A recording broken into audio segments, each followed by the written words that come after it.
Bonjour à tous, bienvenue sur le webinaire du cabinet CBA. Je me présente Maître Georges-David Benayoun, avocat fiscaliste au barreau de Paris. Au cabinet, nous assistons les contribuables français dans le cadre de leur expatriation fiscale. On conseille également les entreprises et on fait aussi bien du contentieux que du conseil. Et aujourd'hui, j'ai choisi le thème de l'expatriation fiscale à l'île Maurice. Alors pourquoi l'île Maurice? Parce que on voit un regain d'intérêt pour cette destination.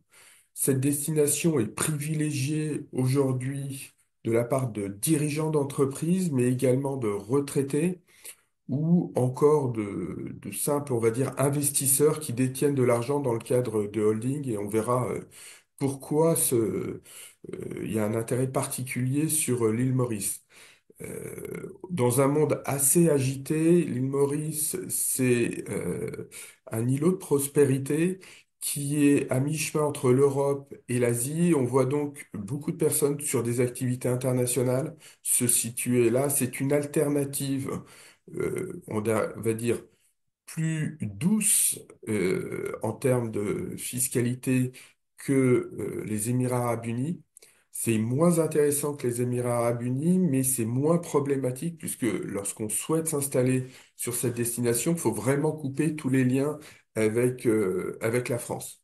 Donc voilà, c'est pour les raisons pour lesquelles je souhaitais aujourd'hui vous parler de l'expatriation à Maurice.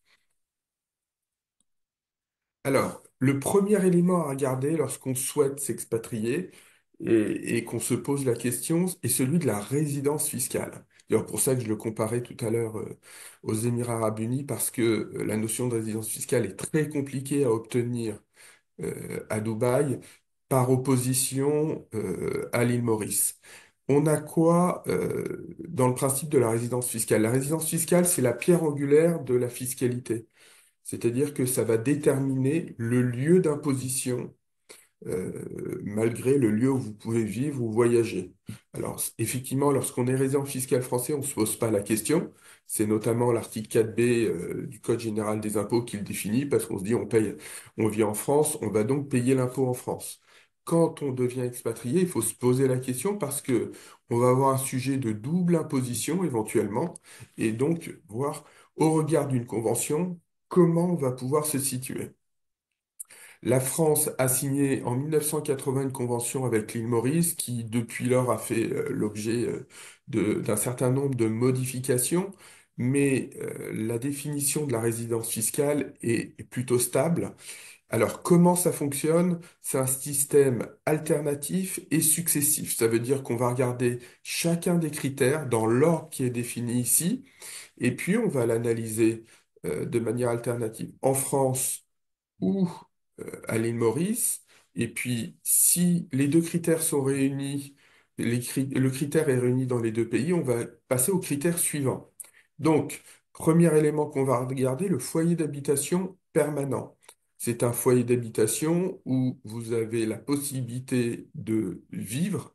Donc, si vous avez acheté ou loué un bien à l'île Maurice, mais que vous avez conservé votre ancienne résidence principale en France, on va considérer que vous avez un foyer d'habitation permanent dans les deux pays. Donc on va passer au critère suivant, qui est celui du centre des intérêts vitaux. Alors c'est avant tout le centre des intérêts économiques. On regardera la présence d'enfants, notamment mineurs, qui seraient scolarisés. C'est un élément essentiel. Alors on en a un peu moins sur la destination comme Maurice, mais on va surtout regarder le flux des revenus. Donc, lorsqu'on a un patrimoine financier essentiellement français à cause d'une entreprise, il est essentiel de vendre sa résidence principale et de plus avoir de foyer d'habitation pour remplir la condition de la résidence fiscale mauricienne. Il faut comprendre une chose, c'est que vous pouvez tout à fait être amené à vivre dans un pays sans en payer la fiscalité. Et notamment, tout cabinet d'avocats fiscalistes, et notamment le mien, on a des procédures. Moi, j'ai par exemple une procédure où j'ai un couple qui n'a pas mis les pieds en France depuis 2015, et la France considère qu'ils sont résidents fiscaux français. Donc, c'est pour ça que cette notion est extrêmement importante.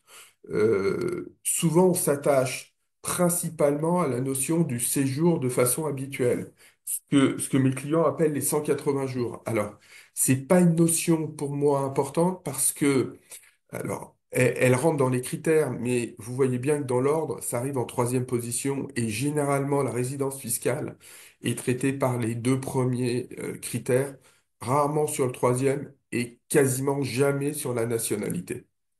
Donc, à partir du moment où la règle de la résidence fiscale est fixée. Ça veut dire qu'on va pouvoir dire, tiens, je rends ma location en France, je vends ma résidence principale ou je la conserve, mais je n'ai plus de lien économique important avec la France parce que je perçois une retraite ou je perçois une rémunération, mais toutes mes autres rémunérations de source hors France sont plus importantes. Alors là, vous aurez bien un transfert de résidence vers l'île Maurice et vous deviendrez résident fiscal à l'île Maurice. Alors maintenant, pour y faire quoi? Pour y vivre, mais nous, on parle de fiscalité. Euh, donc, premier élément, je vous rappelle qu'en France, on a jusqu'à aujourd'hui 5 tranches qui vont de 0 à 45% à l'impôt sur le revenu avec une contribution sur les hauts revenus. À Maurice, premièrement, l'année fiscale, mais c'est pas très gênant, commence le 1er juillet et termine le 30 juin. Je vous ai mis certaines explications. Alors, Maurice, on appelle en fiscalité, c'est souvent la destination à 15%. Vous allez vite comprendre. Alors, l'impôt sur le revenu, c'est un taux forfaitaire de 15%, mais avec certaines exonérations. Alors, attention, ça veut dire que certaines fois, pour des personnes qui auraient des revenus pas importantes, on peut être amené à payer plus à Maurice qu'en France. Alors, néanmoins, la qualification ou la, le patrimoine des personnes fait que ce sujet se pose quand même très rarement. Au niveau de l'impôt société, on a un impôt à 15%, sauf si on va dans des zones offshore. Sur la TVA, fiscalité à 15%, sauf sur un certain nombre de biens où on peut avoir des exonérations. Et puis, dernier élément, parce que c'est souvent celui-ci qu'on va chercher, l'imposition sur les dividendes de sources françaises. Alors, en matière de fiscalité internationale, comment ça fonctionne? Le principe, c'est qu'on a dans la Convention une retenue à la source qui est prévue. La retenue à la source est au maximum de 15%, mais en droit interne français, l'IR sur les dividendes, l'impôt sur le revenu sur les dividendes étant de 12,8%, on devrait normalement appliquer ce taux de 12,8, ce qui est le cas actuel. S'il vient à augmenter par la loi de finances, on aura un maximum de 15%. Maintenant, le sujet, c'est que comment on applique cette disposition concernant les dividendes à Maurice? Alors, à Maurice, on a plusieurs cas. On va considérer que vous restez une personne physique et vous allez percevoir des dividendes de source française. Si vous faites revenir les dividendes à Maurice, vous allez avoir une exonération quasiment sur les 30 ou 30 000 premiers euros, puis après une imposition. Par contre, si vous touchez, vous encaissez des dividendes, mais hors Maurice, vous aurez une imposition zéro. Néanmoins, généralement, le schéma qui est employé, c'est pas celui-ci. Les personnes qui ont des montants importants et qui souhaitent sortir de l'argent de leur structure française vont créer une holding mauricienne dans laquelle ils vont apporter les titres de leur société française et pourront, alors en respectant certaines obligations, hein, mais pourront bénéficier d'un taux zéro de sortie entre la France et Maurice, et entre Maurice et la personne physique également d'un taux zéro. Donc, c'est des montages qui ne posent aujourd'hui pas de problème parce que c'est tout simplement l'application de la loi, mais effectivement, ça nécessite une certaine structuration juridique et fiscale pour les personnes qui souhaitent sortir des dividendes de leur structure française en ayant une imposition zéro. Donc, s'ils restent tout simplement associés d'une structure française Ils auront un taux normalement maximum de 15%, puisque ça constituera aussi un crédit d'impôt vis-à-vis de Maurice. Et par contre, s'ils veulent optimiser beaucoup et en fonction des sommes, il peut avoir des sujets, on va aller sur la création d'une holding où on apportera les titres en report d'imposition, mais ça, c'est un autre sujet. Maintenant, ce que je voulais regarder, une fois qu'on a parlé de la résidence fiscale, une fois qu'on a parlé du régime, des principaux éléments qui se passent à ce niveau-là, c'est regarder le sort et se poser toutes les questions avant départ de France. Donc, une des questions qu'on se pose souvent, c'est le sort de la résidence principale. Alors, vous allez le voir parce qu'on a le même sujet en matière d'exit tax. Maurice, ayant signé avec la France une convention en matière de recouvrement d'impôts, a un régime un peu particulier qui va faire rapprocher des pays européens. Contrairement à beaucoup de destinations, le jour où vous posez le pied à Maurice, si vous avez mis votre bien en vente antérieurement, vous pourrez bénéficier toujours de l'exonération résidence principale. Ce n'est pas le cas, par exemple, aux Émirats arabes unis ou si vous allez à Hong Kong. Et c'est beaucoup de destinations américaines. Donc, vous quittez la France au mois de novembre 2024, vous avez mis votre bien en vente. Si vous le vendez selon les règles françaises, on va dire avant le 31 décembre 2025, vous bénéficierez de l'exonération résidence principale, de la même manière que si vous étiez parti en Europe. Sur les autres destinations, le jour où vous partez, on considère que ce n'est plus une résidence principale et que vous ne pouvez plus bénéficier de l'abattement. Alors, attention, le fait de conserver une résidence principale qui deviendrait une résidence secondaire, si vous souhaitez continuer à l'occuper, va faire que vous allez avoir deux incidences.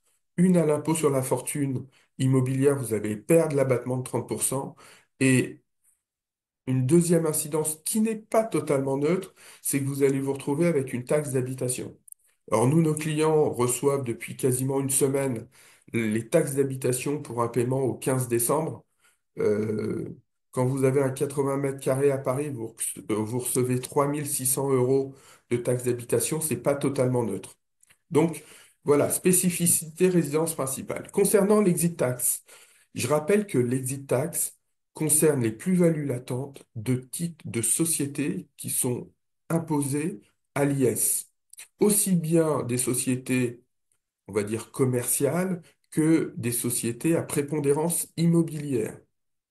Pour être redevable de l'exit tax et rentrer dans ce mécanisme-là, deux possibilités.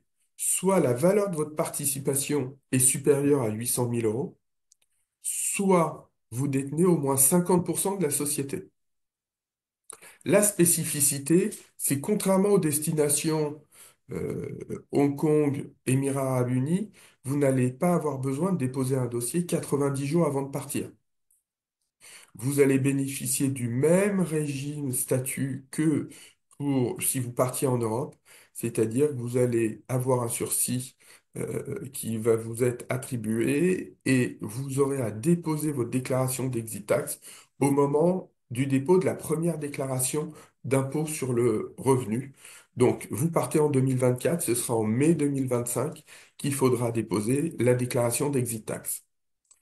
Quid de la sécurité sociale française? C'est un sujet, on nous pose souvent cette problématique.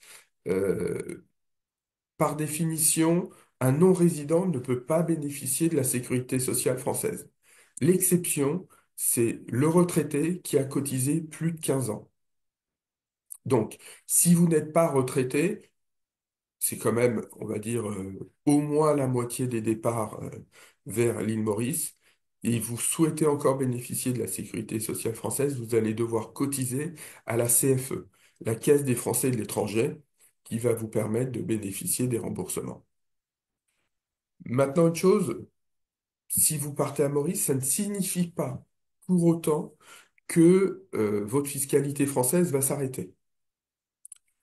Premièrement, il va falloir continuer à faire vos déclarations d'impôts et vous allez avoir un premier sujet si vous êtes retraité, c'est la gestion du prélèvement à la source.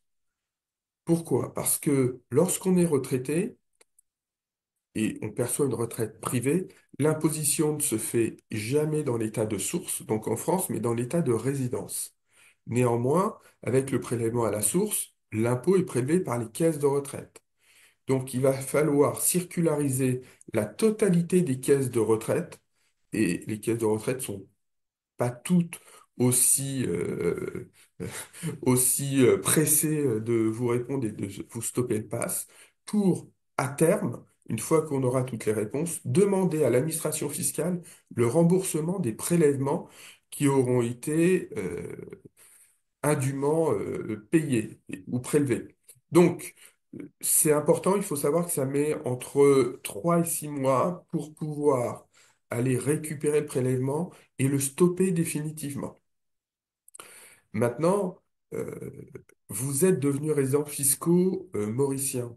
Mais si vous conservez de l'immobilier en France, vous allez continuer à avoir des obligations. Vous allez par exemple faire une déclaration d'impôt. Et à ce titre-là, il faut savoir que le non-résident, c'est quand même celui qui est le plus imposé. Le non-résident, c'est celui qui va sortir du mécanisme de l'imposition sur la base du foyer fiscal, du foyer familial, pour aller sur une imposition au pourcentage. Notamment sur les revenus fonciers, vous allez être imposé dès le premier euro à 37,2%.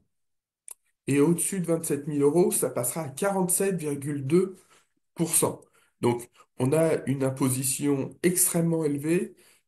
On le voit en pratique que soit avant le départ, on restructure, soit il va y avoir souvent des sessions qui vont faire que on va aller vers une diminution de cette imposition parce que si vous retenez ce chiffre-là, vous rajoutez potentiellement une taxe foncière, une taxe d'habitation pour la résidence qui n'est pas louée ou partiellement louée, plus de l'impôt sur la fortune immobilière, l'imposition commence à être très sévèrement importante et donc il faut souvent arrêter d'être propriétaire en France et c'est ce qu'on voit nous. Généralement, nos clients interviennent par le biais de foncières, de sociétés qui sont soumises à l'impôt société.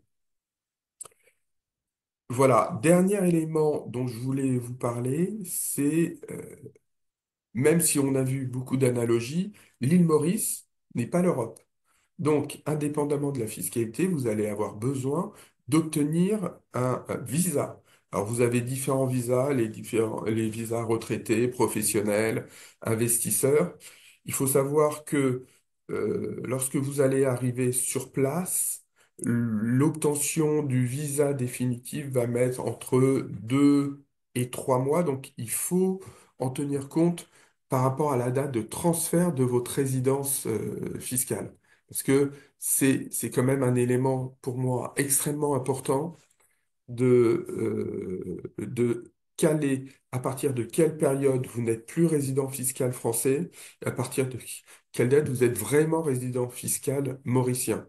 Je vous rappelle que l'année de départ de France, on va couper la déclaration en deux.